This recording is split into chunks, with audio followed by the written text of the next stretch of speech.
Welcome, welcome, welcome, everybody.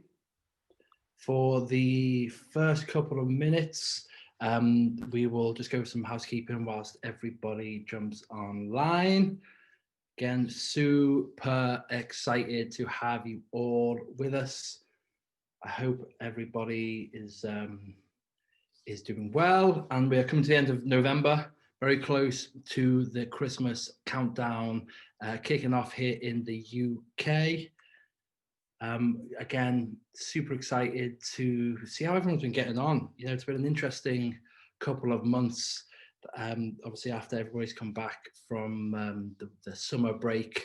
Obviously, if you are in the UK, we've had a number of different changes over the past couple of months, and we've just heard about some of the changes to our lockdowns, which again has sparked all sorts of conversations. So I hope whichever country you are calling in from, that everybody's happy, healthy, and ready for an awesome virtual conference. So just as everybody is jumping in, I will start to share my screen. And we will kick off. Okie dokie. So this virtual conference is all about how we are creating a supportive classroom environment. And it's really to hear from our awesome speakers around what they have implemented and some ideas that you guys can hopefully take away to really help aid in the support networks you are all a part of. I really feel that regardless of what sort of institutional or organizational support networks that are available at your workplace, realistically, the people who look after you most are your colleagues. And so I think that if we can pick up some good ideas around how we can look after one another, and some of the great examples that we're going to see shortly should be super useful. We're also going to hear from our sponsor, Community Playthings, which again, when it comes to learning, environment is paramount. And again, this kind of link between your kind of physical space and your mental space has been widely proven. And I know from my own personal experience that the environment that I find myself in has a direct impact on on my performance and how well I actually get going.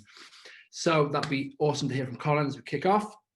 So again, we will have a quick look at the agenda for today. So a quick intro to the Global School Alliance. For those of you that are joining us for the first time, welcome, welcome. It's awesome to have you here. Again, we'll have a look at our goals and the plan for the GSA moving forwards. Go over some of the memberships and about the Facebook setup. We'll hear from Colin, and then we'll jump into our guest speaker presentations. Again, we will finish up today with our Q&A segment. So for those of you who have used Zoom in the past, you will know about the chat function. And so as we go through, if you have any questions that you would like to share with our speakers, then please chuck them into the chat box. We'll have Hannah and Tony looking after you in there. And as we go through, what we'll do is we'll collate all the questions that you guys are asking, and at the Q&A segment at the end, we'll go back and we'll work our way through. If you have if your question is targeted at one of the speakers directly, please mention them in the question itself, and we'll come to you to ask it, and then we'll run the Q&A from there. So what is the Global School Alliance? We are all about uniting passionate educationists from around the world. I really feel that those who are drawn to the profession of education and indeed teaching all have this common feeling and this kind of common goal of providing quality education. We all come from different backgrounds. We all have different environments within which we work, within which we live. And I think, my personal experience is with China and fluent in Mandarin. And having living over there, it's very apparent to me that, depending on where you live and how you grow up, the angle from which you take certain challenges from can be completely different, and the perspectives that you learn from others can often be the answer to the questions that you're looking for, or even the answers to questions you weren't even aware that they were in the forefront of your mind. So we are combining online collaboration and immersive experiences to the members throughout the world. We've spent a lot of time this year, obviously because of the impact of Corona, really building out what we have available online. That will continue into 2021. We've got some exciting updates on that to come. And obviously with all this great news around the release of vaccines, there is a light at the end of the tunnel when it comes to our ability to travel domestically, but also internationally. I think one of the key elements of the Global School Alliance is, yes, we want to connect everybody online. Yes, we want to make the ability to communicate easier, but realistically, the best way, forever and a day, the best way to build relationships, to build partnerships is always face-to-face. So we're excited with what 2021 can bring, with taking all of this great online connections that we've been building over the past 7 months, and putting them into an offline experience, which we're going to come out to you all with early next year. So there are two main, well, there's three now, but there are two main memberships that you can look at. The ambassadors are for the individuals, so for you as a teacher or an educationalist, and the member status is for your school or institution. So again, some of our goals, again, we're really looking to really provide a global learning experience that goes beyond the classroom. We are obviously an entity which exists outside of mainstream education. So which again frees us up from, I hesitate to use the word shackles, but we're able to provide opportunities that go beyond the standard methods of learning and beyond classrooms. We really do believe that quality education is provided in some form all around the world. And we really hope to be able to facilitate the opportunity for you guys to learn from one another, and to be able to get connected to and communicate with people that usually, in any other format, you might struggle. So facilitating that breathtaking, immersive educational experience is a big thing for us. And throughout a lot of the programs and the online experiences that we're delivering, it really is around helping develop this pedagogy and curriculum, along with providing an opportunity for some of you frontline educators to have a space to try some revolutionary and try some really forward-thinking practices that we can get out and share through the network. So the way that we're looking to achieve these is really through the development of this idea of learning unleashed. Currently, we are delivering that on our website through these virtual conferences and through the Facebook page, which again, you guys need to be members of to be able to access and to be able to communicate there. But the medium-term goal, early next year, we will be bringing online another, essentially it's a social network for global educationalists. So we'll be able to provide a much easier way for you guys to build a profile, to share your projects. You e-twinners out there, if you've got any of your content, you can upload it there. We can have discussions. It makes it a lot easier for us to put out a lot of the different opportunities, whether it be online learning, whether it be kind of like these virtual camps we'll be running, or even when we get to the stage where we are organizing our school partnerships and exchanges again. It'll be a really good way to start a connection, but to also facilitate that ongoing communication once partnerships and relationships are built.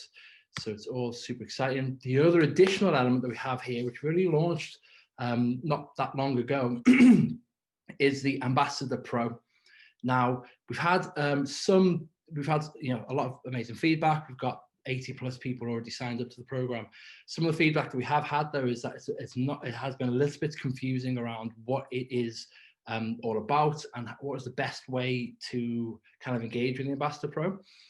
Realistically, the idea is that there are, we have our own set of programs and opportunities which are super exciting, but we're also going to be partnering and finding, the best out there and bringing them to you guys so you can have an opportunity to engage or not. Any opportunity we bring to the table that costs any sort of money, the Ambassador Pro as a membership will come with a 20% discount and everything anyway. So if you want to take a look at that, it will allow you to spread the word. And if you're signed up as an Ambassador Pro, regardless of what we do, you guys are always going to get a discount out of it. So it's really about rewarding those who take a more kind of engaged stance and the pioneering role. So again, the Facebook group, we'll drop some of the links in the chat. At the moment, until we get our Learning Unleashed online platform launched and accessible to you guys, the Facebook group is the best place to start connecting and talking with one another. And so we will, let me just jump in here so I know what we're doing. So we will roll into our first sponsor. So we have Colin, who is going to come and share with us everything awesome from Community Plaything. Colin, over to you. I'll stop sharing my screen. I'll pass it over to you, sir.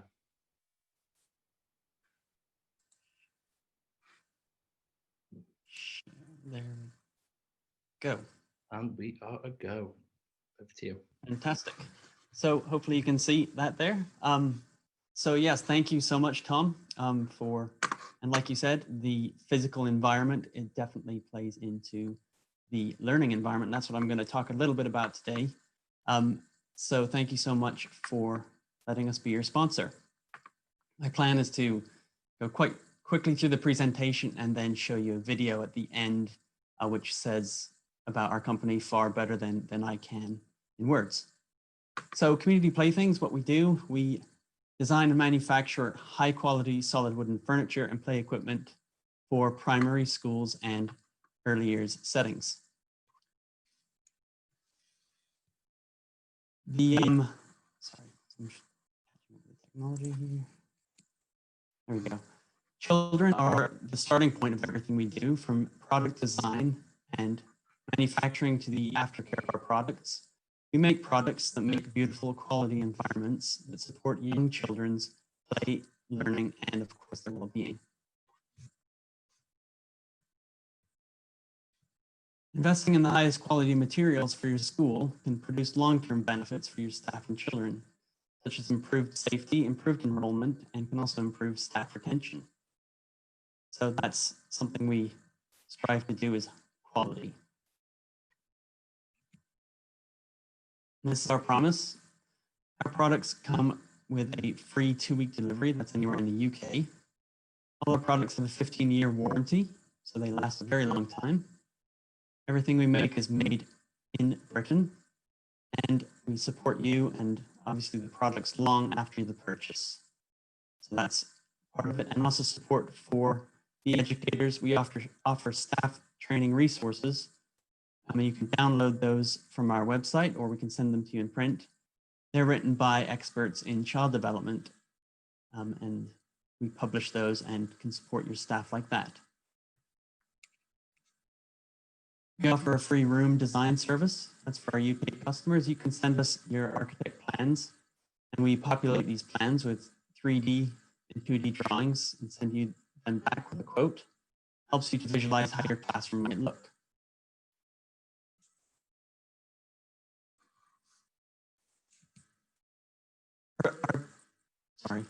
Our products are modular and flexible. They have wheels you can flip out. They can easily be moved and connected together, and you can create different environments within your classroom. A lot of our customers found that function very useful during the pandemic when they had to create bubbles within their classrooms. So that's something that is very easy to do with our products. Now for the best part, I'm going to pass over to Hannah, I believe, and she will show the video. So let me just end the share. And if you can then, if you can play the video. I think that's me. Okay, so if I can get this full screen for you. Can we see that? Before the makeover, my classroom was generally quite chaotic.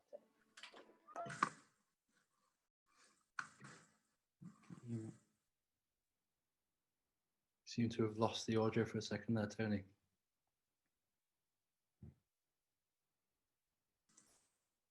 Not getting any sound. Tony, you need to unmute yourself. The classroom had rather a worn-out look about it. The Can you hear now? furniture had been there for many years. They weren't as focused as we'd like. We tried quite hard to get a classroom that we wanted, and no matter how much we moved things around, we just couldn't get it to work. The children didn't really respect the environment as much as we would have wanted, and it was just hard work generally. It wasn't until we had the new furniture that we realised what a difference it would make. It was really useful working with the Community Playthings team. We felt like they really understood what we wanted for our classroom and that they really understood what children need from a classroom layout. My colleague and I accepted an invitation to go up to see the factory and the display classrooms. We got to meet the team behind it all, and it gave us a really good understanding into how all the equipment works, how the furniture is made. We got to see the kind of things we might have in our classroom at the end of the day, which made us so excited to get it all finished and to see the end product. We just felt like it was a really valuable experience working so closely with them.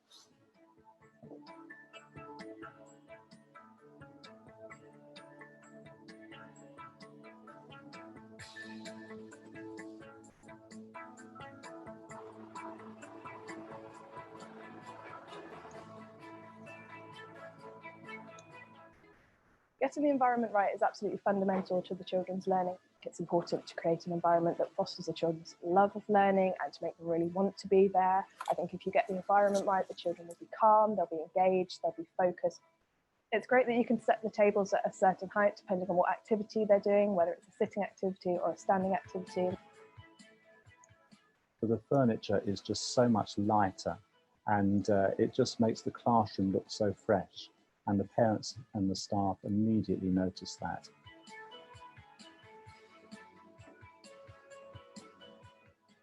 Having all the natural wood furniture creates a really calming environment. It looks great quality, it feels great quality, and it just makes the classroom look much neater. And the children immediately noticed the difference as soon as they came into the classroom. It was so amazing seeing our classroom transformed. The children absolutely loved the role play area. It's one of the first areas they were drawn to in that first day. The other area they're obsessed with is the block play. Not just boys, the girls as well, and the language that comes out of them is amazing. And they work in huge groups, building the most amazing things. All the furniture is so changeable and flexible, and I think that's really key in a reception classroom. And it's really important for us as staff that we can move things to suit their needs or to suit whatever we want from the classroom. The children's behaviour changed as well. It seemed to have a calming influence on them. It enabled them to be more creative and find their own spaces to play and to work together. They needed to be less competitive with each other for the resources that were there. It's been great to work with Community Playthings. They designed the classroom from the very beginning, and the children's learning has really been enhanced by our partnership with them.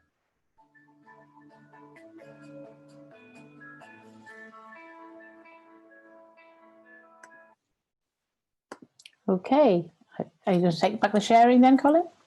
No, I think if you just go to the PowerPoint, I think the last slide is the same. It's just, that's really it from Community Playthings, and thank you so much. As far as follow-up from this, the Global School Alliance members are able to join a call in December if you're interested in finding out more how our products can fit your individual needs of you and the children in your care. So thank you so much. Awesome. Colin, thank you so much. Again, guys, it's we will be sending out all the information for you to join us on a webinar, which will be specifically delivered by Colin if you want to learn more. Also, you will get, again, once you've signed up, you'll get the recording of this course. So if you just want to go back and check what we've covered, then you can do it at your own pace. So thank you once again. Colin, we are super excited now to move on to Toria, who is going to be our very first speaker. So what we've There we go. And to share with Toria now. Lovely, jubbly story. If you want to grab the screen, and I will hand it over to you. Can you all see my screen? Yes. Awesome. Perfect, that's a result.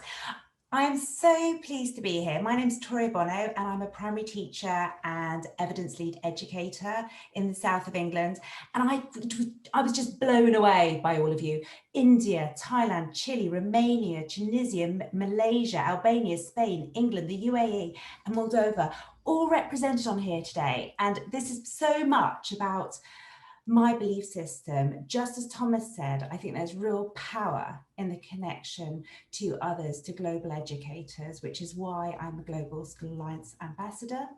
I'm also a fellow of the Chartered College of Teaching. I founded #TinyVoiceTuesdayUnites on Twitter. And I have my very own podcast, which is Tiny Voice Talks, because I'm passionate about speaking to educators. The lesser known voices, I think, is the best way to put my podcast. So moving on. Oh, advance next slide. Here we go. So my presentation is slightly different. It's about reimagining the staff room. Before lockdown, before COVID-19 took over the world in 2020, actually, I don't know about you, but within my school, the staff were quite a connected little bubble and it was just us. And actually, if I'm honest with you, it was relatively insular. Yes, we spoke to other schools, but we were pretty much, it was us. And suddenly lockdown, COVID-19 occurred and I felt like that little green person there, sort of standing out to one side because suddenly I wasn't with my staff team all the time. And if I was going into school, I was going into a bubble. And you've got teachers that are isolating, you've got educators around the globe that are at home because of being clinically extremely vulnerable. And so that connection that is so vital for our well-being to other staff members went. For me, it went, and it was a bit like, oh gosh, what do I do? Now, Farrell said that you need to collaborate with people you can learn from. And that means that I want to learn about teaching and learning, so I need to collaborate with other educators. And Brendan Hindman was very clear when he said that Twitter provides a modern platform for teachers to share, network, gain emotional support, build professional learning communities, and make a contribution to the profession. So actually, strangely, this is before COVID-19 and the beginning of 2020, I suddenly thought, do you know what? I really want to start connecting with other people. So January 2020, I sort of went back to the Twitter account that I'd set up in 2009 and thought, right, I'm going to attempt to actually connect. So my Twitter account did not look like this when I started in 2009. It looked very different. I had a Bitmoji for my picture. I didn't have the name Toria Bono. I did have @Toria Claire. It was very anonymous, and I struggled to connect with people. I also didn't have much about education on there. I think I was terrified of parents finding me. I'm not quite sure what it was. Anyway, I have subsequently discovered that the best way to connect with people on Twitter is, well, I couldn't change my handle, it's @Toria Claire. But I updated my bio. I made sure the first thing I said there was that I was a teacher. So people knew that primarily that's what I was. I've put teacher who wants everyone to find their voices because that's the thing I'm passionate about. I've put on hashtags and my website on there, but you can create yours however you want. But the critical thing I discovered is that people needed to see my face. I don't know why, but I think seeing someone, I always feel when I'm on Twitter and I'm chatting to someone, if I can see their face, I feel slightly more connected to them rather than just a Bitmoji. So upload a profile picture. So Twitter to me is very like a staff room. It's a community. It's a massive community center. And you've got these hashtags. And you can do things like hashtag year 4. And suddenly you'll find all these threads with year 4 things on, or hashtag math teachers. And suddenly you'll discover all these people that are out there putting things up for maths. And I found the hashtags fascinating. I didn't actually know about them at all when I first started. but they allowed me to open the doors to various rooms. One of my favorite ones I discovered was hashtag Teacher 5 O'Clock Club, which was for mad teachers that were up at 5 o'clock in the morning. And it was, I loved the chat on there. It was a bit like, come, you know, have you come along and have a coffee? Who's got the biscuit tin open? And it was silly because we were all at home away from each other in the middle of lockdown, but somehow it enabled us to connect. And the connection was absolutely vital for my well-being and for others' well-being. I then went on to create my own hashtag, which is hashtag Tiny Voice Tuesday Unites. I connected it initially for quieter voices to actually find their voice on Twitter, because it can be quite a scary place. But what has subsequently happened is that people from all over the world come along and connect. And that's actually how I got to know all about True Education Partnerships and the Global School Alliance, etc., through hashtag Tiny Voice Tuesday Unites. And it's a wonderful way to connect, but it's about chatting, you know, just allowing people to, on a Tuesday, I'm there, other people are there, we're just connecting, we share ideas, we collaborate. I can ask questions, you know, I can say, actually, has anyone got any decent resources for, you know, electricity for year 4? I'm a year 4 teacher, which is why I keep mentioning year 4. And it was wonderful, actually. And I really found that it made me feel good. Connecting with these people made me feel good, made me feel heard, and enabled me to discover a Staffroom outside of my own school, which actually has immensely increased my knowledge and understanding of education. Mark Anderson, who you might have come across, the ICT evangelist, said that to him, Twitter's the best Staffroom in the world, despite occasionally stumbling across mood hoovers, and there is the odd one. Ideas, inspiration, support, challenge, debate, resources. He doesn't know where he'd be without his PLN. So PLN is a personal learning network. And actually on Twitter, you can develop your personal learning network. You can find out about current affairs. You can access resources. And the thing I love most is the professional dialogue. I really love discussing. One of my first things I did was I asked people about suggestions for left-handed writers. And I just got a multitude of tweets back, which explained what people were doing to support their left-handed writers. I've learned so much about diversity, inclusion, and so many other areas just by asking questions and listening to others. Now, Twitter isn't for everyone, but Instagram and Facebook, and, you know, as we know, the Global Schools Alliance are very active on Facebook. They are also wonderful places to connect. And I think the more you connect, the more you actually enable yourself to grow in your learning, not just with people in your school or in your town or in your city or in your country, but people across the world. And if we're doing that, goodness me, how we are going to affect change in the life of the children we teach. And alone, we can do so little. Together, we can do so much. And that's why I really believe in the power of, you know, the Global Schools Alliance and connecting in global education. Together, we can change the lives of the children to teach, but also it makes us feel good. Thank you so much for listening to me. And I really appreciate you all being here. Thanks very much, Tori. That's wonderful. I think Andrew is there next. Andrew, are you able to share your screen? He has actually written a book on staff wellbeing too, and we're looking forward to hearing what Andrew has to say. I think, Tori, if you unshare and Andrew. Done. Fantastic. Andrew, are you there? Can you share? I'm here. Let me just, wonderful. Get this up and running. Welcome, welcome.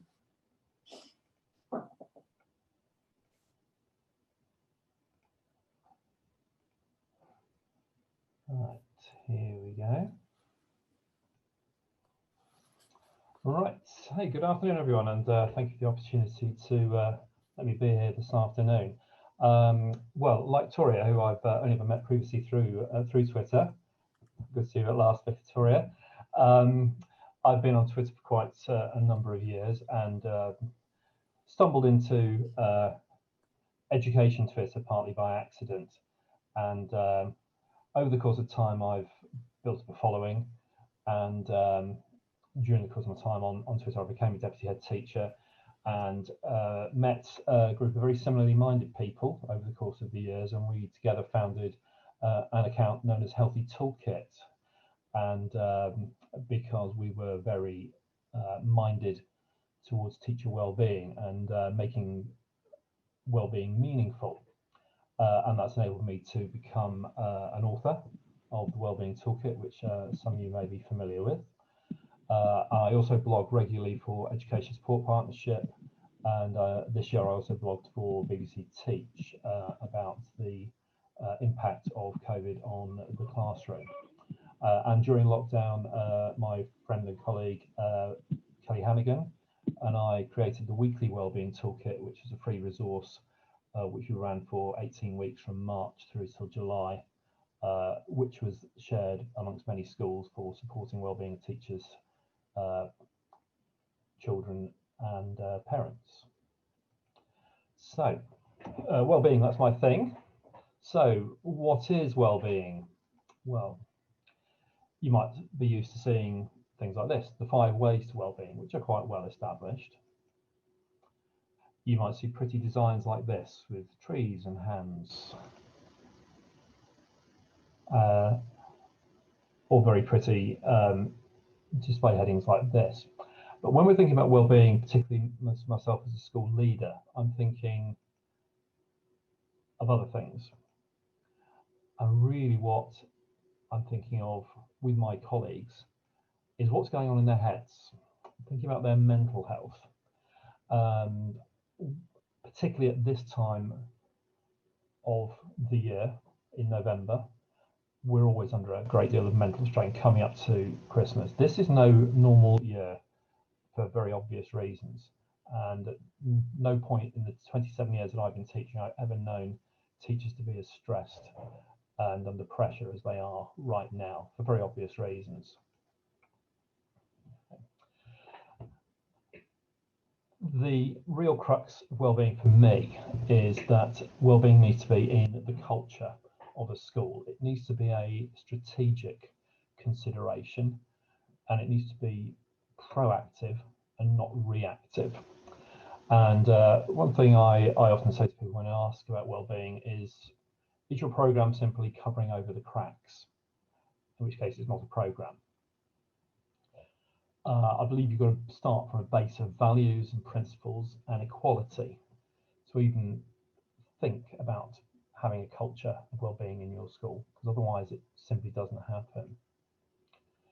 Now, here's a few stats for you. This is from the Education Support Partnership Teacher Wellbeing Index. This is the last year's edition. This year's edition actually comes out tomorrow. Stats are very similar, but I'll leave you to have a look at those. But look at the high levels of stress. Look at the workload. Look at the ability or inability of people to switch off or not switch off. 50% of our workforce generally struggle with their mental health. 41% of senior leaders thinking time off for mental health symptoms would have a negative impact on their pupils and their studies.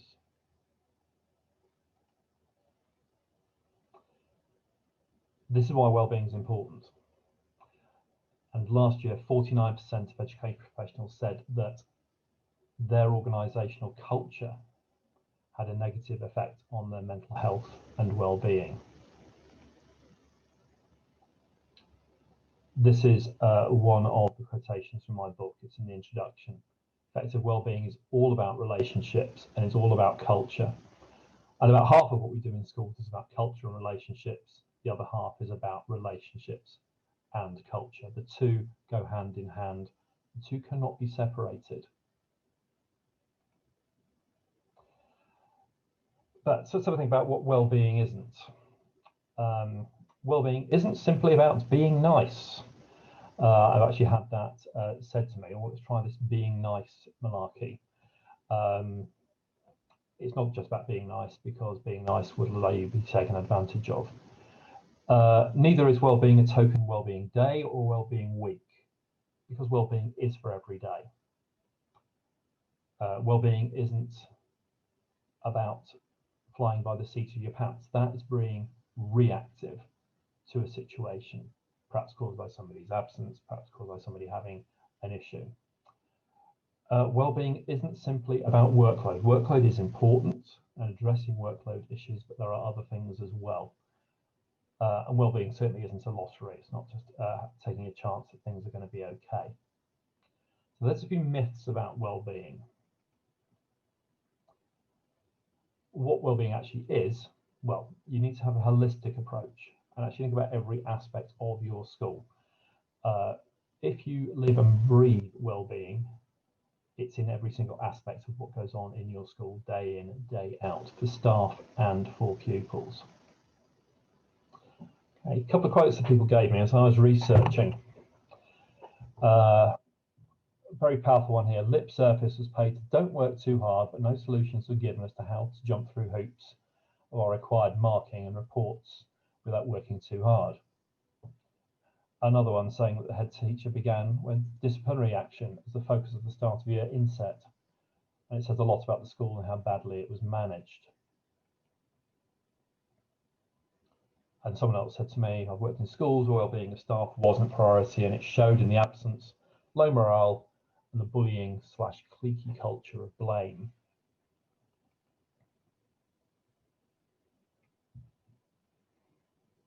Another quote for you, a well-being staff meeting spent being told off for not wearing high-vis jackets when outside on duty. That's not well-being, that's just simply procedure. And for it to be a telling off doesn't make it a well-being staff meeting to my mind. So let's think what well-being is.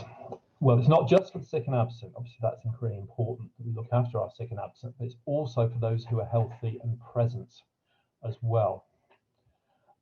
Because they are bearing often the load of everyone else too. Everyone's keeping things going. Everyone needs to work together as a team, and degrees of health and presenteeism are going to differ. Well-being is for SLT2. I know this is a bit of a myth that is often spread on Twitter. SLT have no right to well-being. I've often heard that said. They absolutely need to have that. We need to look at the stats for stress of head teachers, and we need to look at the NHT report that recently said up to 49% of head teachers are seriously thinking of quitting at the end of the current pandemic crisis, whenever that may be.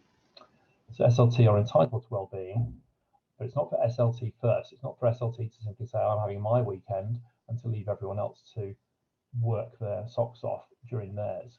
It's got to be equal, and it's got to be seen to be equal. So therefore, well-being is there to be modelled.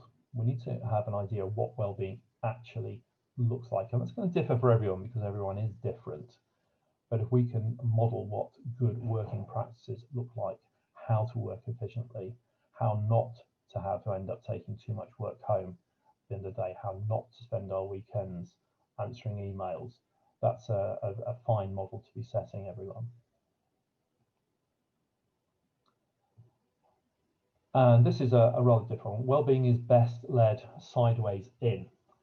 So I don't think a top-down model of things being imposed on people is necessarily effective, nor would bottom-up particularly be an effective model, because I think either of those can potentially lead to resentment and the feel of something being imposed. But sideways in makes everyone a well-being leader. Everyone has responsibility to look after everyone else in their team. And it doesn't matter what your position is, whether it's the head teacher or the cleaner, the caretaker or the school business manager, class teacher or teaching assistant, everyone has equal responsibility for looking after each other and being aware of each other. And this leads us on to thinking about principles and values. And these are some of the principles which I talk about in my writing, but also which I put in place in my own setting. There's nothing that I've written about that I don't do myself. So we think about celebrating and recognizing people's achievements, even the small things, saying thank you meaningfully, making sure everyone gets recognized, even the little things they do. Appreciating the value of collaboration, working in an atmosphere where respect is shown and trust is earned and trust is rewarded and repaid, where everyone feels supported and can enable themselves to be resilient. We also need to be able to show courage, and courage is about being able to stand up and say, no, this is wrong.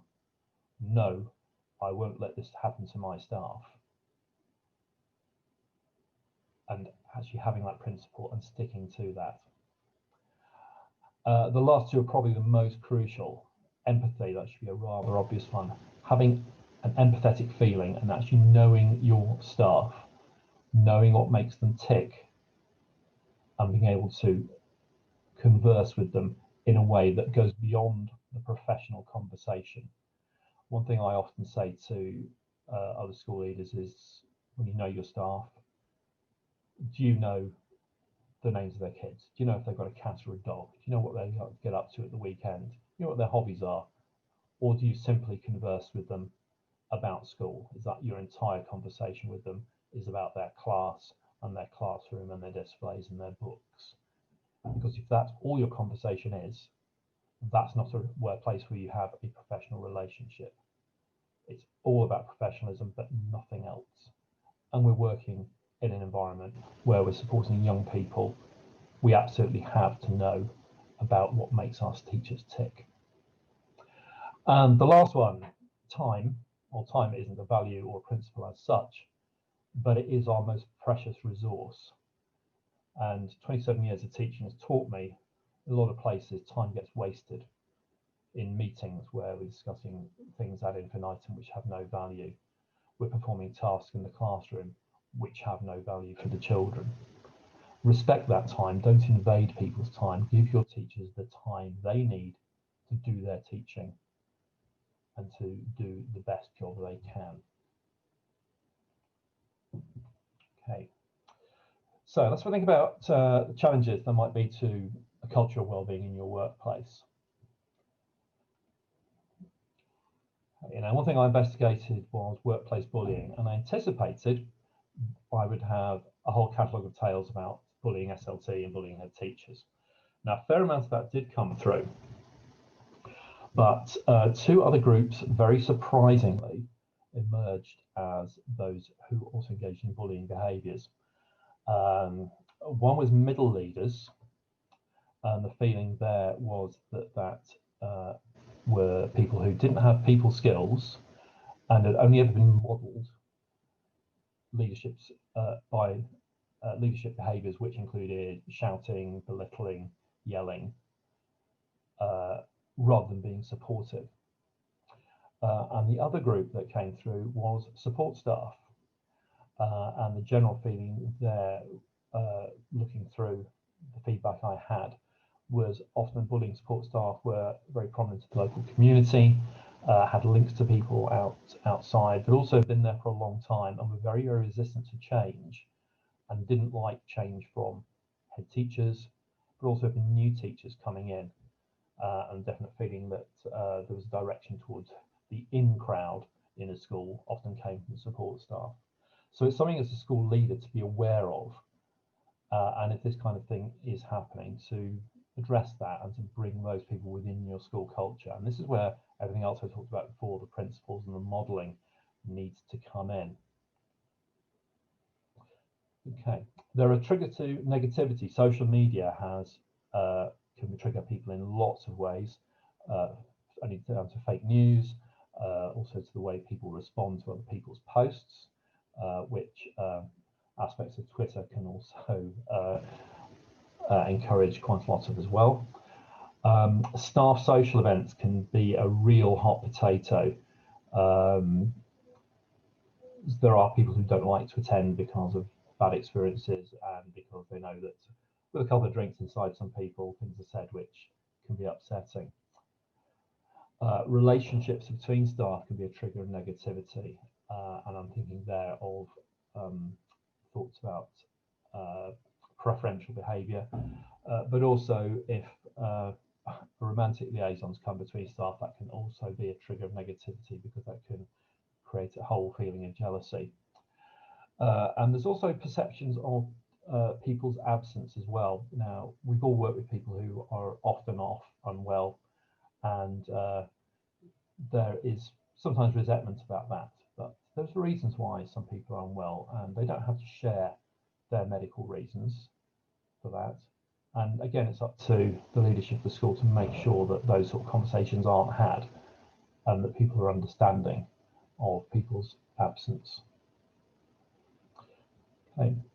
A few things what I like to try and do. First of all, is actually encouraging a culture of positivity, genuine positivity. Try and keep the staff room positive. Make it clear that negativity, complaint, and gossip are absent.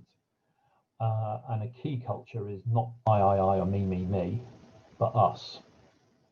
And positive language coming about with beginning a conversation, not with can you or I need, but actually beginning with good morning and how are you? And how are you is one of those phrases that I've heard an awful lot of during lockdown on similar calls like this. And I think that's terribly important that we really make sure that's in place. Having an energising environment, something we try and model with our team spirit. Fridays is a day that everyone particularly enjoys. We have a team lunch. We have a baked potato lunch. We take it in turns. The staff room oven stuffed with potatoes at break time, and at lunchtime everyone comes in and we've got nice steaming baked potatoes, and we sit and chat around the table. We have a team breakfast on the same day for a briefing. And then at the end of the week, we have a debrief with what we know as tea and talk, and we just natter around the staff room table. In the days we're able to sit on the staff room table, which is obviously not possible at the moment, but it's something that was very much appreciated by everyone, particularly that had a tough week. We try and work with clutter-free spaces. And something else we've tried to do over the last couple of years is give everyone a guaranteed well-being day. They might take their birthday off, they might go to the races, they might go to a sporting event. I had a colleague a couple of years ago went to the final day of the Ashes at the Oval. People were able to have a day that was special to them, wedding anniversaries, etc. And it's something that was guaranteed and in place. Highly effective managers, touched on this already, knowing the team well, recognising when the support is needed, modelling the healthy working habits, not being judgmental, being polite, actually disguising a suggestion as an instruction. That's really effective. Feedback's effective and appropriate. They appreciate the strengths of their team, and they've got a genuine care for well-being. And excellent working relationships, absolutely crucial. They're central to well-being and resilience, because strong working relationships build that trust and respect that we want. Our strongest relationships do thrive on a healthy mix of support and of challenge. Well-being doesn't mean challenge doesn't exist, because challenge has to be there in any workplace. Having well-being buddies, we do set that up. Everyone has somebody that they look after. Nobody knows who they are, but they're always responsible for making sure a kind word and a comment is always there and they're being looked out for. Staff room banter, being respectful, but actually being able to have a good laugh in the staff room is very important. And very last one, are you causing anyone else additional work? Because that's something we really want to try and avoid doing. So that's where workload comes in. Okay, that's a very quick journey through my wellbeing experience and how I lead it. You can find me here at Andrew_Cowley23, my personal Twitter account, and at Healthy Toolkit, which also give the link to the blog, Healthy Toolkit, which has been running now for 4 years. And as I said, I'm regularly writing for educational support. There's about 7 or 8 blogs on there now, and in print, that's me, the Wellbeing Toolkit, which is available on Amazon and published by Bloomsbury Education. Thank you very much for the opportunity. I'm afraid I won't be here for the Q&A because my caretakers are going to be chucking me out in a few minutes. but get in touch with me on Twitter if you've got anything you'd like to ask me again. Thank you very much indeed.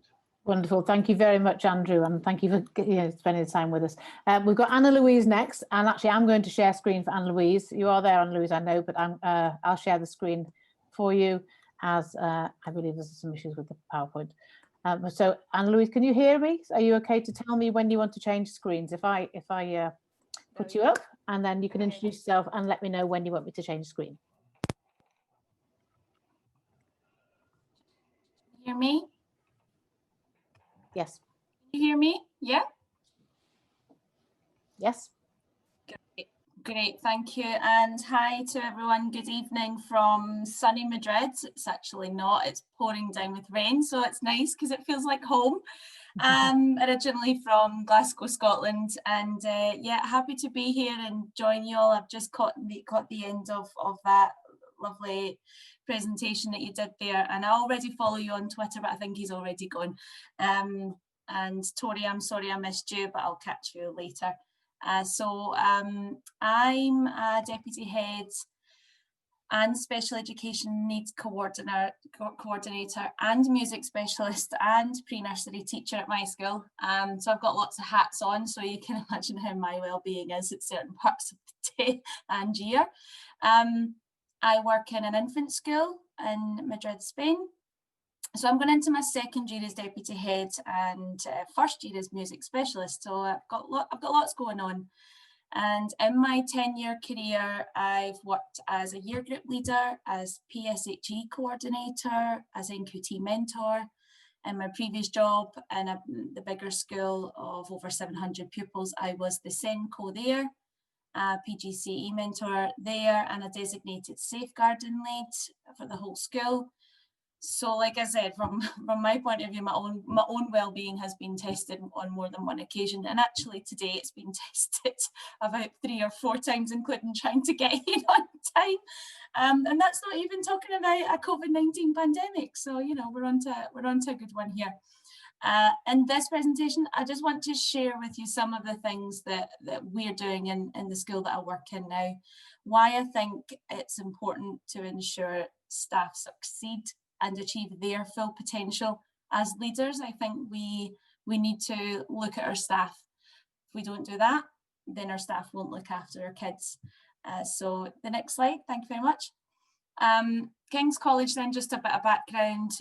We have 8 schools across Europe and South America, and then in October 2019, we were taken over by Inspired, who are a global education group with over 64 schools across 5 continents.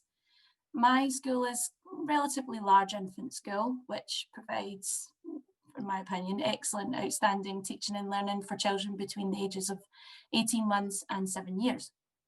So children are at the heart of everything we do. And as I said, as leaders, we do need to look at the bigger picture. Next slide, please. Thank you. So why bother? Well, and honestly, in just 2 minutes of searching teacher memes, this is what I found.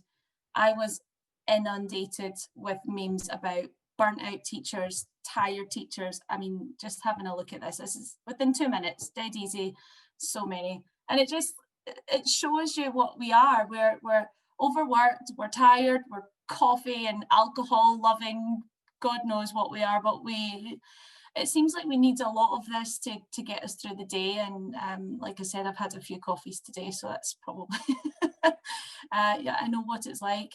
But this is exactly why we should bother looking at these memes. Just put yourself in the role of the child, right? You think you're a child, you have a teacher standing in front of you who's tired and stressed. What does your learning look like? What does it feel like to be in that classroom day in and day out?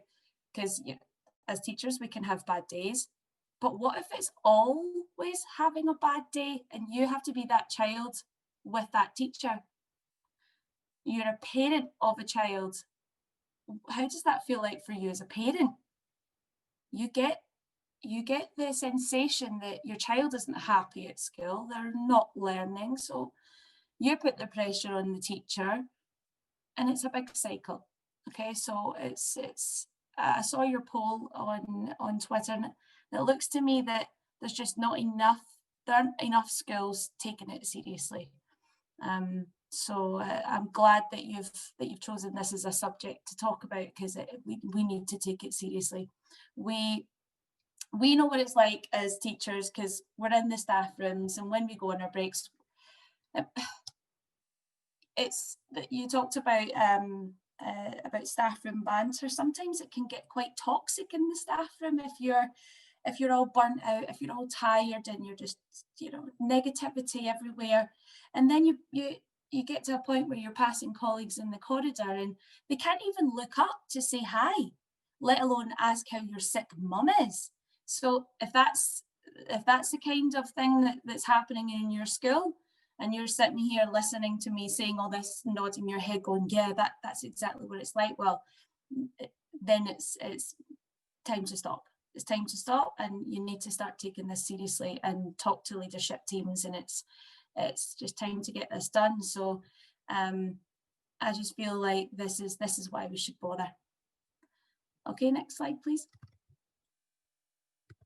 Thanks. Okay, so I decided to use this model as I thought it was nice to break down wellbeing into lots of different parts. So when I found this, I then unpicked each part, and what I'm going to show you now are the things that we're doing, so that you can take away some ideas and go, right, well, that's easy to do, we can get that done. And none of what I'm saying is tokenistic at all. So as with anything, well-being is intersectional. We can't improve one without the other. So we do have to have a balance in well-being. And this is another reason why I like this particular model. And, you know, you're not just doing your yoga sessions, but you have to do everything else. Okay, so next slide, I'll talk about physical well-being. I think that physical well-being is one that schools really had tried to hit the most when we started talking about well-being. It was the easy to do things. I've just mentioned the yoga sessions, Pilates, but we have to remember not to be tokenistic with those. These things are great if you have ensured that other areas of well-being are covered too, so that staff are not only enjoying a yoga session, which is fantastic if you do it. There's no point if you're making it obligatory and they have a mountain of tests to mark for the next day, or a data drop to complete by the end of the week, as per the urgent email sent out that morning. So we as leaders need to practice what we preach. Are we taking the stairs? Are we leaving the building for a walk on a regular basis? Are we encouraging our staff to get out get out for lunch? Take them out for lunch. Take them out for a coffee, especially if we're having a bad day or seem particularly on edge. Offer to go with them, or just say, go and get out, get some fresh air, and make it a part of what you do. So I would love to have a budget for a gym in my school. I would love it, and I think it's an excellent idea. And I know that there are lots of ways it can be done on a very small budget. And someone that I follow on Twitter, Kirsty, is a head teacher in the UK, and she gave me the idea. She set up a fabulous gym in her school.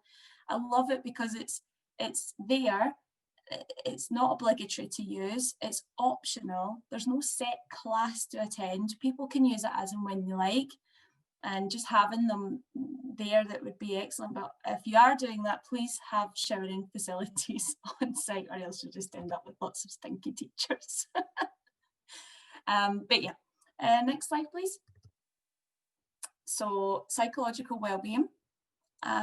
We have a school psychologist on site, and she will talk to staff free of charge if they need 15 minutes, if they need an hour, whatever. But she's there for the staff and for the kids. So when I'm doing her timetable every Thursday, if I notice that staff are just, you know, they're having a bad week, maybe they've had a bad morning, then I'll change her timetable so that she'll give them a session. And if they need a weekly session, then they can have it. They can have half an hour, they can have an hour. That is in our school budget, and that's what we use her for staff and for kids.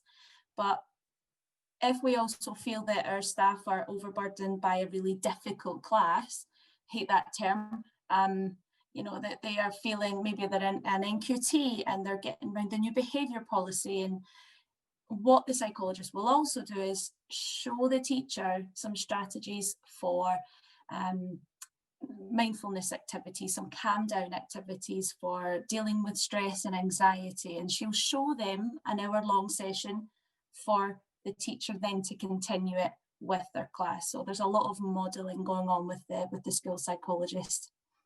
The weekly one-to-ones, it's new this year, and this came out from lots of conversations with some wonderful people on Twitter.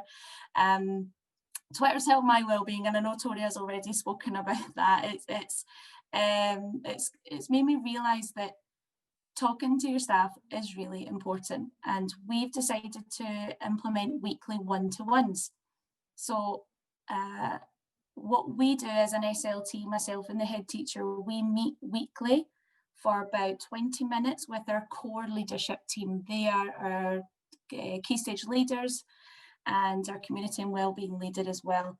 We hold weekly one-to-ones with them, and that will ensure that they have that conversation with us, but also they then have their weekly one-to-ones with their team, so it kind of trickles down into their team. So everyone's having a professional dialogue, and what comes out of that is incredible, because you might just start with, how's things gone this week, and they might start crying, they might tell you something's happened outside of school, but you catch it quick. You know, that's the moment that you think, okay, something's going wrong, and you get in there and you fix it. And that's what we believe is really helped them out with their psychological well-being. Strong bonds and friendships among staff, I mean, that goes without saying. This can be done in a small school or a big school. I've managed it in a school of 700 children, so over 70 members of staff. It comes from within, it comes from you. So make that effort. You as a teacher, as a leader, make the effort to have a bit of a laugh with your staff, and just be you, and not be sort of dry, and, you know, just having that vision, oh, I'm just going to go to work and then I'm going to go home. Forming that bond, forming that friendship, it makes you feel better. It's the whole kindness ripple, you know, it just feeds happiness, and also having chats, you can find out that maybe someone else is feeling the same way as you. So I would definitely say that that's something really easy to do, and we definitely make sure we do it. You can do that through quiz nights, film club, wine club, is usually the favourite.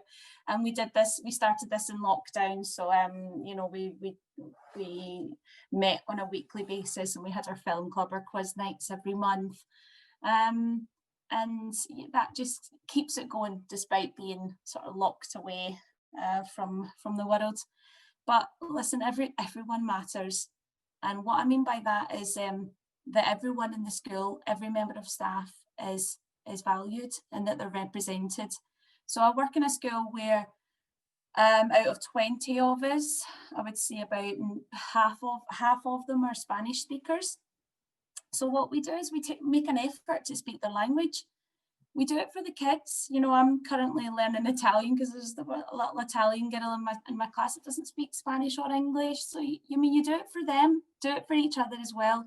And I know a lot of you are in international schools, and you know, maybe some languages are more difficult than others, but hey, you can learn how to say hi and how are you doing. You can learn that. That's not a big deal, and it makes such a difference. I mean, if anyone can learn how to speak Scottish, I'd be so happy. But, you know, have each other's back, and if everyone matters. That's really the key I want to get across here is if you matter, I matter, and, you know, that's really important. Next slide, please. So workplace support, like massive, like what we've done to reduce the workloads. I found this graph years ago. I mean, I don't know how old this is now, but it's always stuck with me, especially when I was fighting against ability grouping, but that's another conversation. but just looking at what is worth it and what's not worth it. And for us as leaders, for our staff, you have to reduce the amount of policies you need them to read. And if you need all the policies, they don't need to be longer than 2 pages. They don't. You need to be clear, you need to be succinct, you need to get the point across, because staff don't read policies. You can make them read policies till the cows come home, but unless there's an Ofsted inspection and they're up till midnight, they won't do it. So you've got to give them a summary of what you need them to do, and that's it. And then you work on the rest as you go. One of the policies that we've dramatically thrown out the window, I'll call it that, marking policy. It's now a feedback policy. There's no more red, pink for think and greens for great and all that. What colour pen do you use? It's a lot of nonsense, and it doesn't help teachers, especially. I remember pink for think and going, I don't have a pink pen, and then thinking I'm not going to get my work marked. I don't have a pink pen. Oh my God, it's going to have to be purple. It's not helpful. So thinking about what your marking policy looks like, that's the biggest thing that is on teachers' minds is marking. Providing Zoom meetings always. If they don't want to be in a room full of people, then they have to have that chance to do a Zoom meeting from either home if they're isolating, or if they are in their classroom. That means learning as well. Teaching happens hybrid. And if they're home isolating, if they need to shield or whatever, that they can Zoom into their class and we'll have an assistant with them. So it's always having that flexibility. Staff parking, I work in the centre of Madrid, and we had to fight for our staff to have parking spaces because we didn't want them coming on metros and buses. So if you work in an inner city school and you've got anxious staff, then look for ways that they don't have to get public transport, especially now. And if they've got family members at home that they're worried about, so I would definitely say just look into somewhere they can park, help them out with parking fees, however you can do it. Free time coupons, I do this as a deputy head. I give them an hour a term. I'm going to do it next term. This is the first time I've done it. The important thing with this is that there's no planning. They just give me the time and I turn up. They are not planning the lesson, and I'm certainly not giving them anything that they need to mark either. No, it's me going in, having lots of fun with the kids and the teachers, and all of them leave the building and they're gone for an hour. It's fantastic. It's wonderful. Offer part-time.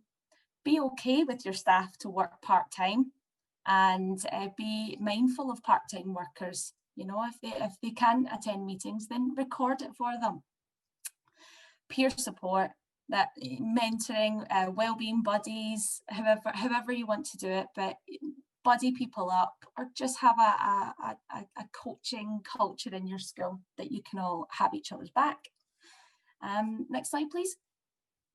And professional wellbeing.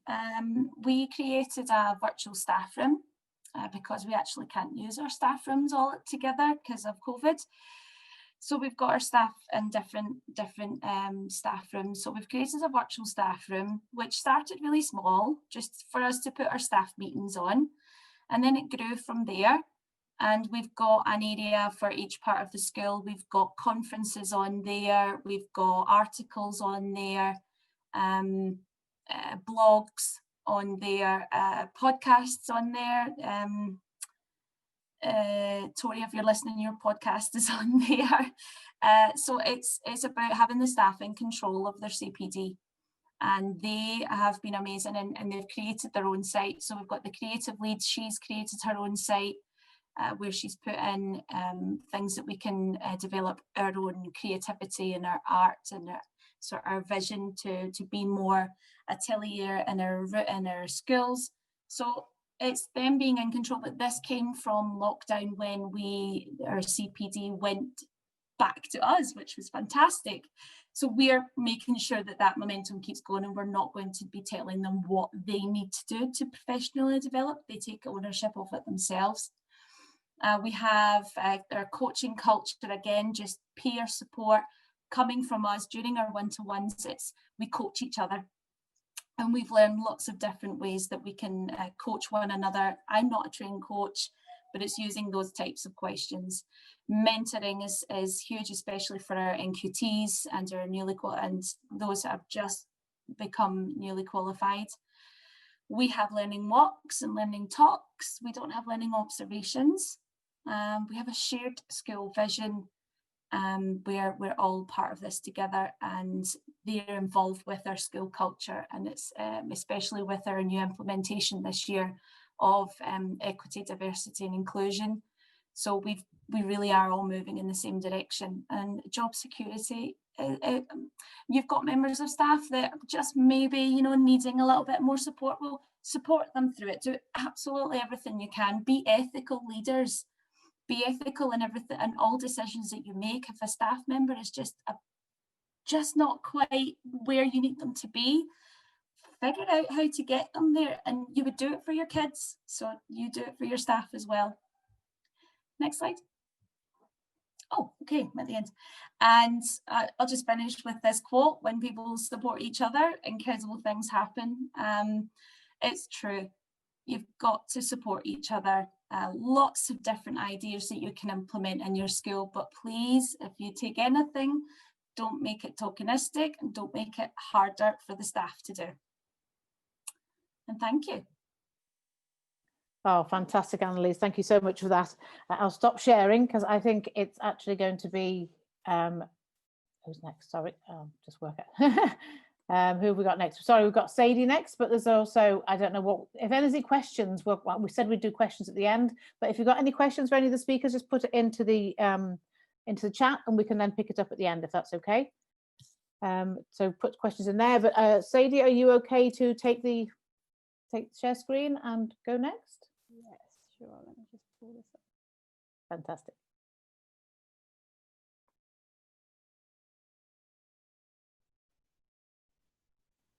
Okay, is that come out or okay for you guys? Can you hear me? Perfect. So yeah, thank you. First of all, thank you so much for allowing me to be a part of this event. Some really interesting talks, and Louise, I really like the look of your school. It sounds like a great place to work, and you've got some really cool things going on. So it's great to hear. So just to introduce myself, my name's Sadie Hollins. I'm a head of sixth form at an international school in Thailand, up north in Chiang Mai. During lockdown, I started a blog called Wise Education. So it's a blog and a newsletter discussing issues around wellbeing in international school education. So if anyone would like to touch base after, is interested in writing an article relating to that, I'd love to connect with you after this event. Prior to going into international schooling, my background was in higher education, actually, in research and in lecturing to do with sport and sociology. So it's a little bit of a change, but yeah, an interesting direction in international education. So the talk I've got today is around international education, well-being, and the kind of intersections with that, with leadership. So the first thing I thought was to look at what are some of the possible challenges to well-being in schools and specifically into international schools. So some of these will overlap with schools at home, but one of them, the biggest one perhaps, is workload and balancing that. So we all know as teachers, we put an awful lot of time into our work. We're passionate about it and passionate about helping others. So finding that balance is tricky, whether that's workload that's imposed on us and also the workload that we bring on ourselves in order to further our career and also just to do a good job. You know, that balance is going to be different for everyone, but that is certainly a challenge for people when it comes to well-being. Andrew mentioned some really interesting stuff earlier. So for sure, culture of the school is a huge factor in well-being. So the interactions amongst staff, the interactions amongst within staff and leadership, and also the interactions with students and parents. So depending on where you are, that can vary greatly, and that's a huge factor when it comes to well-being. I'll talk a little bit more in the next slide, but certainly for international schools and private schools, this education and business intersectionality can be an interesting aspect or challenge to well-being. Pressure for results, I think we all experience that for sure. What's interesting, I find, with international schools is families are investing an awful lot of money in getting their their child the best education they can and getting opportunities for them post-education. So they ultimately are investing a lot of money for us to help their child do well. So there is certainly a pressure for results, as it's a reflection of the school and a reflection of perhaps the opportunities that they may be afforded after leaving international schooling. I'll talk again on our next slide a little bit, but international schools are quite interesting because they're the transitory nature of teachers and students coming in and moving on. Parental expectations, as I mentioned, the investment in education from families is significant. And so depending on the school, parents can certainly have quite an influence on how things are run or how issues are addressed, or just, yeah, I think they certainly have an impact on how schools can be run depending on where you are, good and bad. So it's not all bad when saying that. An interesting one in international schools is our lives can sometimes appear quite Instagrammable. So they can look really nice, you've got nice photos on holidays and all that kind of thing. But certainly it is a challenge being away from home. And with lockdown, a lot of teachers can't get back home if they wanted to, or if they needed to, or could get back to the UK but couldn't get back to their job. So for me, this term, it's definitely impacted on my kind of well-being and how I feel. I definitely feel a background noise, worrying about not being able to get home. So I'm sure that definitely impacts quite a lot of teachers at the moment. Cross-cultural challenges, so the different stakeholders within the school, the ownership, the management, the teachers are from a variety of different cultures and different backgrounds, and perhaps have different opinions and views on business and how schools should be run. So that definitely can be an asset, and it can cause challenges and tensions in different areas. So just to kind of expand a little bit more on that, what I think makes an international school unique, both positives and negatives, is that there are a range of different teacher nationalities, which can be a real asset to the school. I think we all kind of know that international schools aren't, I feel, as diverse as they should be, and the hope is we're moving in the right direction. They don't always reflect all the nationalities of the students that they serve. But there are certainly a range of different nationalities. I work in a small school in Chiang Mai, and we have teachers from the UK, from Australia, from the US, from Spain, from Kazakhstan. So we certainly, within a small group, have quite a diverse group of teachers, which is really, really great. There's also a diverse range of teaching backgrounds, whether that's where someone is trained or how they've come into international school teaching. So it's actually something I quite like about international school teaching, is that often it can be a second or third career for a lot of people. Perhaps they worked in industry first. Perhaps they've lived abroad for a long time and they've found themselves, for whatever reason, perhaps wanting to stay in that area and thinking that teaching is a good way to do that. And actually, but they bring a lot of skills and experience to those types of jobs. So yeah, definitely a diverse range of teachers that are in international schools. The next thing is the short-term contracts. So with a lot of international schools, you're looking at normally 2-year contracts, which obviously causes a lot of change amongst the staff group. So if you're thinking people move abroad because they want to experience new cultures, live in new countries, they do move around in order to be able to do that. So every 5 years, you can experience quite a significant change in staff, which can bring a lot of good things in, but it can be difficult. Same for when students' friends move on quite often. The friendships you form and the relationships you build, you're kind of having to re-establish those perhaps every few years, which can be quite challenging. So international schools, not all international schools are for profit, but certainly there's some that are educational businesses, and they afford us opportunities to work in a very privileged environment. You know, the schools that I've seen and I've experienced, you think, wow, like you have amazing resources, there's amazing opportunities for students, it's a great environment to work in. But also to balance that, there is a business element where schools have to expand and grow. And sometimes that can cause challenges for teachers in how that's done. Parents as customers, as I mentioned before, can have significant influence. A positive one is that generally in international schools, there's smaller class sizes and generally good student engagement in my experience. So whether that's particularly I've found in Asia, the attitudes and views towards education is very positive. So students coming in are focused and wanting to learn. You know, it's cool to be smart, and it's really nice to see students like wanting to push themselves. But also for families, it's really important that students do well, and you know, that's the kind of purpose behind them investing that money. And yeah, just that there's a wide range of cultural understandings of education, whether that's teacher trainings or whether that's where the school is set, the kind of staff that it has involved at an administration level. There's definitely different cultural understandings of education that can cause like challenges and opportunities. So a book that I've kind of been reading recently that I thought was quite interesting and related in some way to this area was a book on Fearing Less by Dr. Pippa Grange. So Dr. Pippa Grange is a sports psychologist, or I think she calls herself a culture coach, who actually worked with the England football team in the last World Cup and got them through to the semi-final. So I believe what she's telling me. So she talks about fear being one of the core emotions that causes us as humans a lot of the challenges we experience. So she talks about two different types of fear. One is in the moment fear, and that's the fear that we can easily identify. You know, like, I'm nervous talking, my heart rate's going, you know, whether you're going for a driving test or whether you're being observed, that kind of adrenaline is in the moment fear.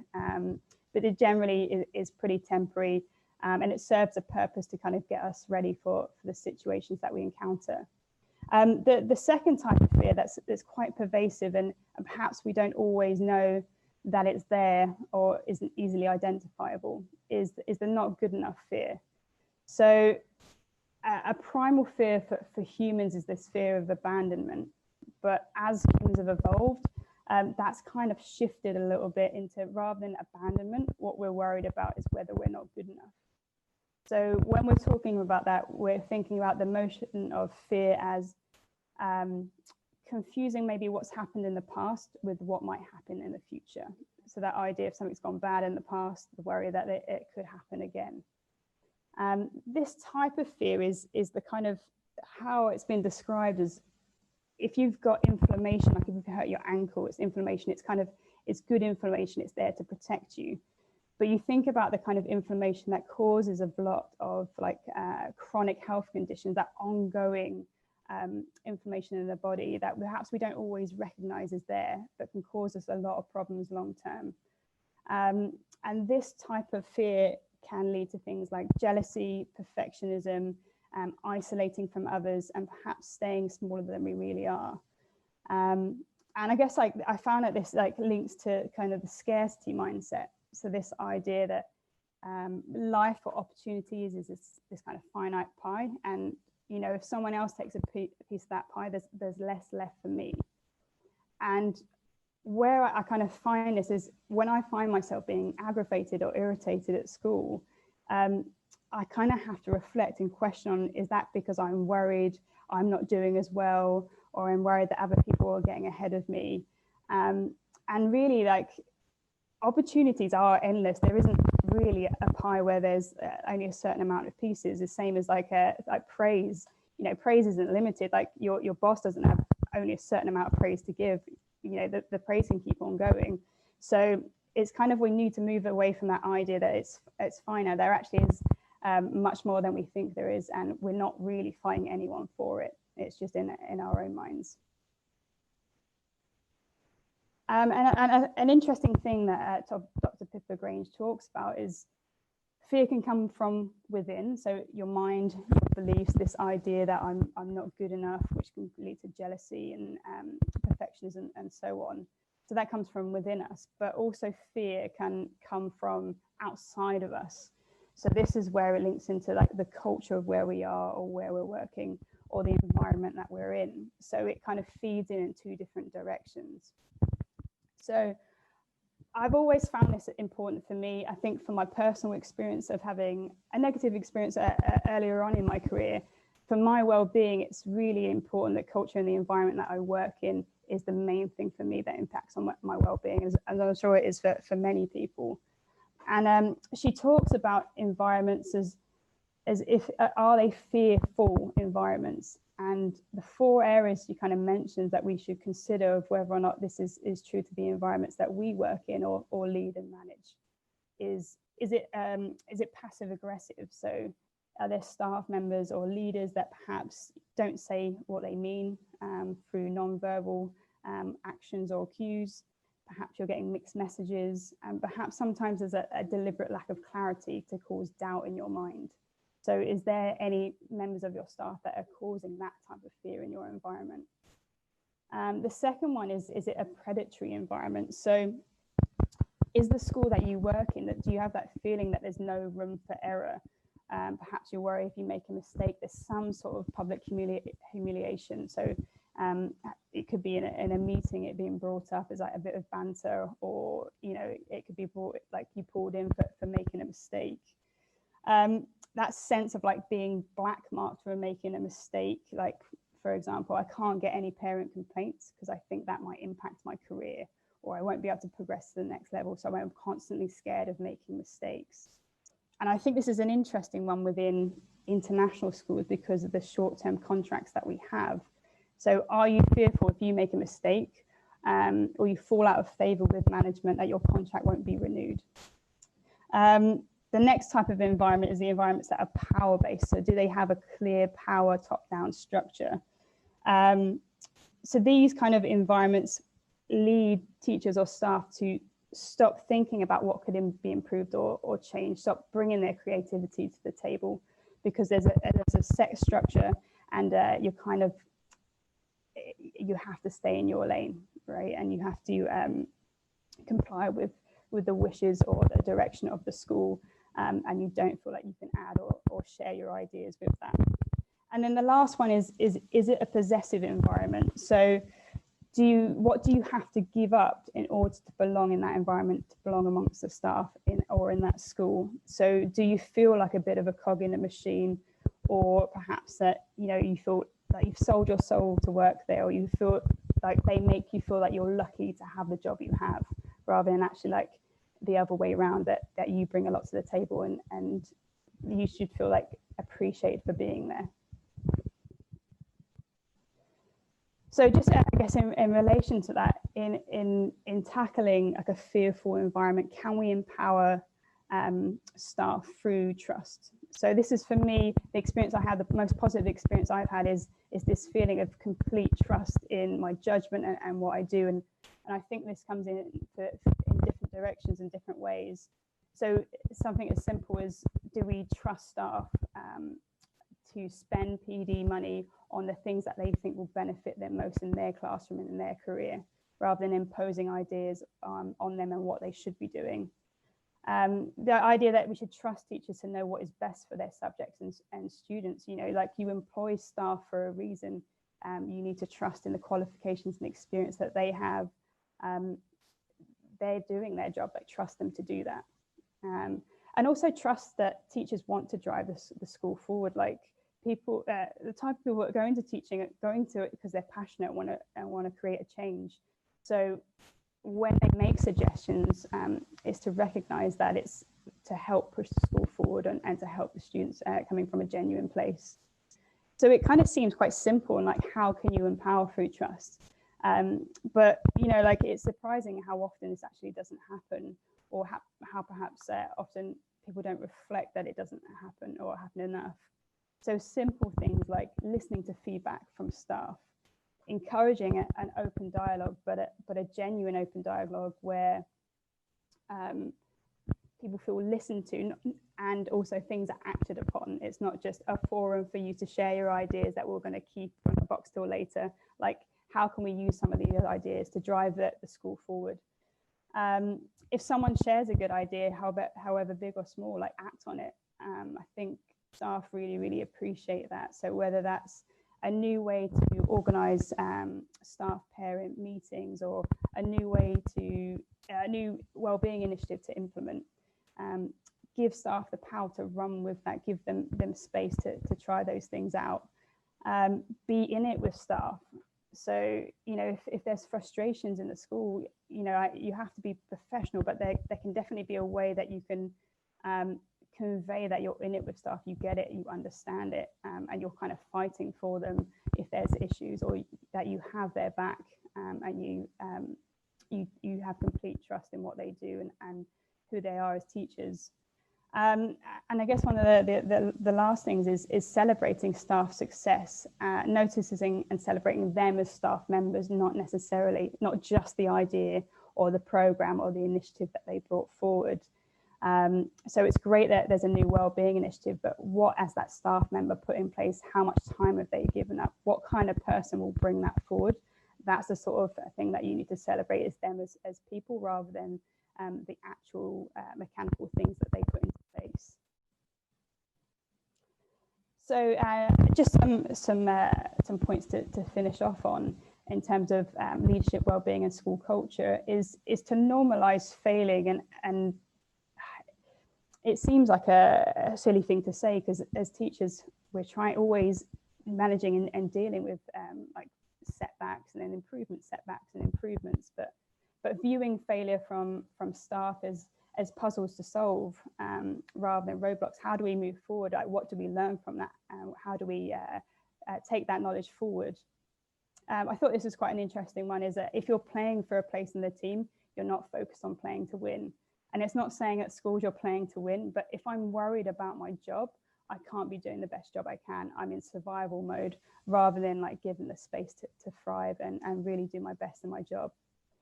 Identifying who the real fittest are and learning from them. I think sometimes the language is survival of the fittest kind of implies that the fittest ones are perhaps the ones that put themselves forward, that are perhaps the loudest, or competitive in some ways, or driven, and not that being driven is a bad thing, but I kind of think the real fittest are the ones that are innovative and creative and find a way to rise to the top without pushing anyone else out of the way. So just look around at the staff members that are bringing those type of things to the table and learn from those guys. And I guess a couple of questions to end on is, do we play a part in promoting fear within our schools? And fear is kind of a funny term. It's not like I'm scaring people, but am I causing doubt within my staff members? Am I feeling pressure from above and then, you know, like conveying that or imposing that on staff members without even knowing about it? It doesn't have to be malicious. We just need to be aware of, is there fear in any part of our schools? And I think what an interesting kind of opportunity that the pandemic brings is that the pandemic has accelerated certain like a crisis point within different areas. So, for example, I know a lot of relationships have unfortunately broken down as a result of the pandemic, and it's probably accelerated a problem that was already there. And I think the same things for schools. Perhaps if there's issues going on at schools at the moment and issues with the culture in the school, it was probably there to start with, but this heightened challenge has kind of really brought it up to the surface. So now, the more than ever, is an opportunity to really evaluate what's going on in our schools and how we can learn from it, and just recognize and being aware, is there fear in our school in any shape or form, and how can we deal with it moving forwards. So that's it from me. I shall share the screen back, but thank you. Wonderful. Thank you so much, Sadie. I was trying to look at questions, but I think what's come through a lot with all of this is we're not alone in this, if you see what I mean, where it's what can I do, but being aware of how we can support everyone else, from myself, our own point of view. I was trying to find some questions. I know James Blomfield's asked a question, and I've got a couple of questions that we could ask. So maybe, James, would you like to unmute yourself? Did you have a question, and do you want to aim that at anyone in particular? Sure, thanks, Tony. Really fascinating, in particular, Sadie, that was great. I've really enjoyed that. Lots of food for thought. The question I asked earlier was, as we're moving into this post-COVID world of having to, certainly in the UK, provide everything that we teach in school online as well for home, because we don't know when children will be on lockdown, for example. That puts extra pressure on teachers. So I'm very interested in the well-being. How do we protect the well-being of our colleagues when they're expected to provide their online resources 24/7? So were you aiming that at anyone particular? Would anyone like to answer that from our speakers? Sorry, it was really to any of the speakers in particular, but I think all colleagues. Would somebody like to answer that? Jump in. Anne-Louise, unmute yourself. Yeah, I loved your question, James. I think you've put quite a few in there that's got me thinking. I mean, I'll take this one because we've been doing hybrid from September, and that was giving the families the choice whether they came into school or not. So I think it's safe to say I've seen all the crashes in staff wellbeing that could possibly have happened, especially within the first few weeks of hybrid teaching, where we were online, we were like this for 6 months, and then suddenly we have 11 children here and we've got 20 children here. So hybrid for us was a massive struggle, and we hit a lot of walls.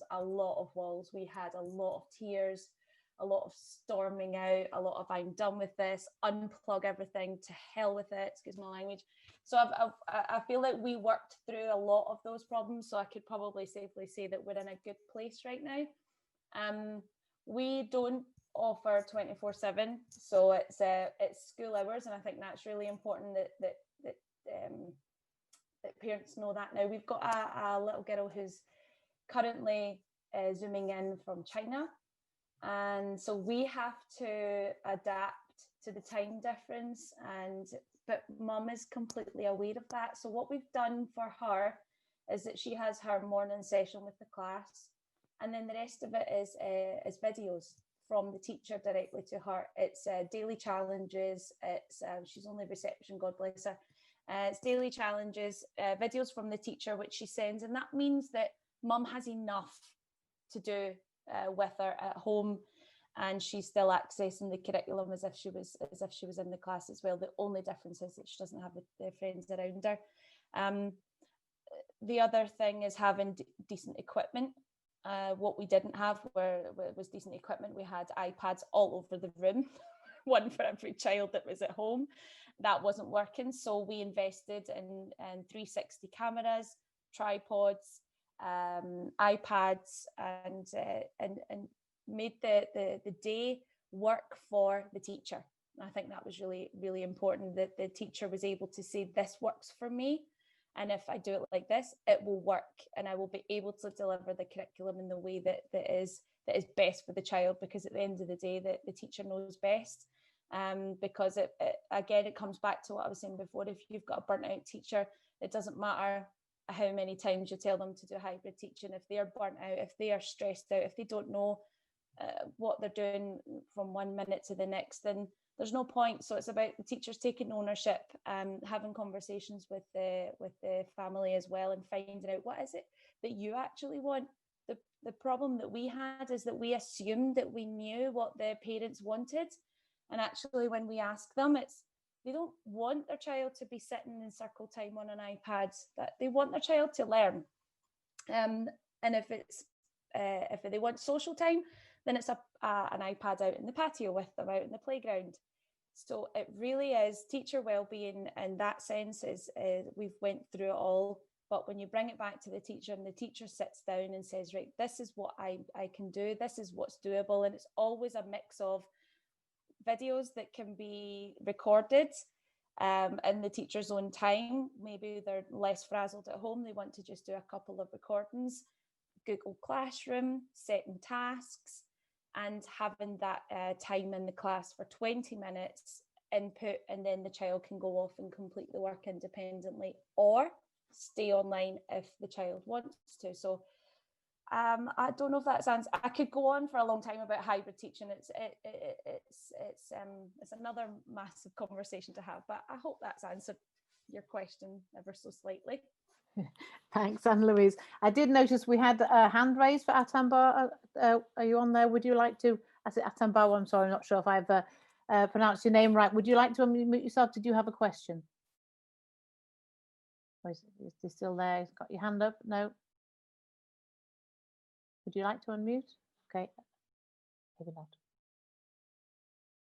No. Okay, no worries. Because another thing, I was thinking of a question. Actually, I was thinking of Toria maybe, because I know with so many teachers and everyone being at home, they're feeling very remote. I mean, it's that support, that well-being of somebody who is feeling very isolated, because you can't always encourage them to reach out and say, you know what, I'm feeling isolated at home. You can't visually see them and see that they're suffering. And I think there's a lot of a bit of pride that you don't want to be seen as weak. I'm not coping, but I don't want to put my hand up and say so. So it's how do you think we could encourage them remotely to interact? I think it's just making them aware that, for me, I do think social media is a fantastic way to connect and support others. And I think sort of gently bringing them into something like Twitter really helps, because then they begin to connect with others and they begin to form relationships and friendships with others that, like, I'm great friends with Anna Louise, never met the woman, but we met through Twitter. And it's wonderful because we didn't know each other, but we just have been chatting. And what happens is you end up chatting in various groups and you might just be an onlooker. For a long time, I just looked on and I watched what was going on. And then I discovered that actually I could put the odd GIF or the odd tweet and people would respond. And it just helped to draw me in and make me feel slightly more confident. And that's what I think with student teachers, with new teachers, I think they just need to feel supported.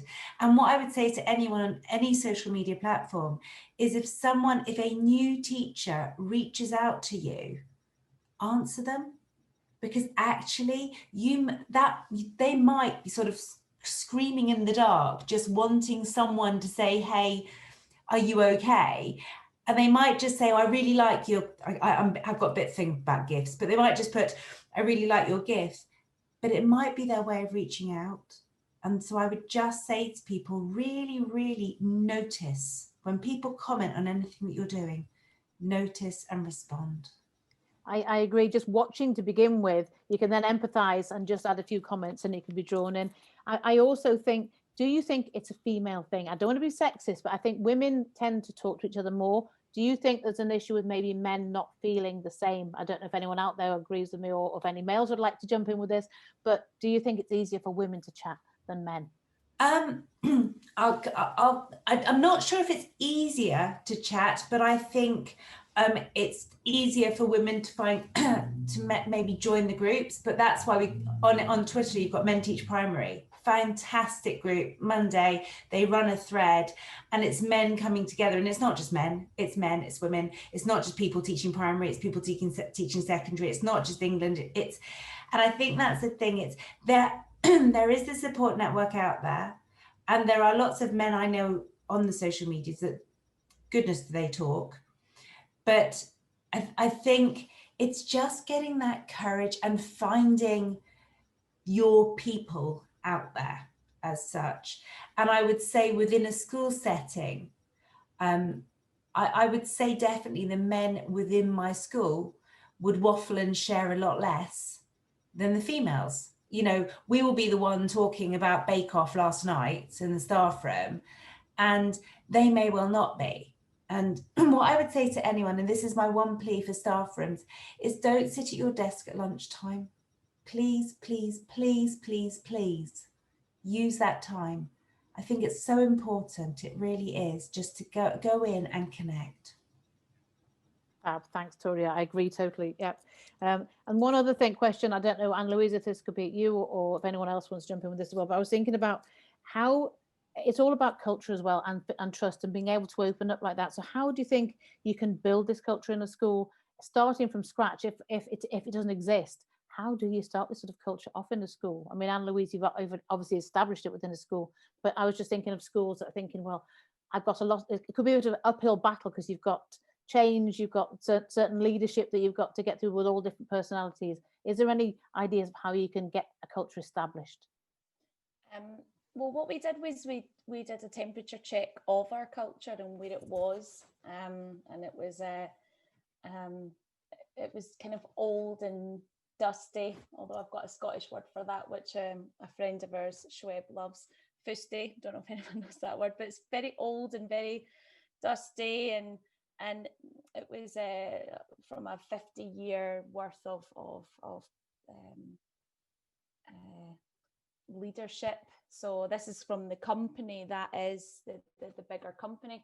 So we took the culture of the school at that point, and big mind maps everywhere, where we are with. So we looked at uniform, we looked at diversity, we looked at staff, we looked at dress codes, the policies that sort of surround the school as a team.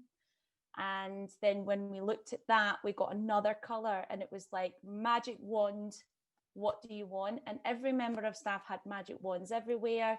I even put down a deputy head with no contact. Still not got that, but I'm working towards it. You know, I'm at least not in a key stage classroom. I'm in a pre-nursery classroom where I get to sort of start at the bottom and get lots of experience with play-based, but at least I was listened to in some way, that I'm not up in year 2 with all of the planning and the marking. And so of course then the year 2 teachers are going less marking, less this. So we really listened, and it was a magic wand. And of course some of it we can't change right now. You know, the whole girls wearing skirts thing, it's not something we can change now, but by God, we're working towards it. It's in the plan. So a magic wand, and allowing staff to be a part of it, and then that they can see that change is happening. That would be my advice. I don't know if anyone wants to jump in.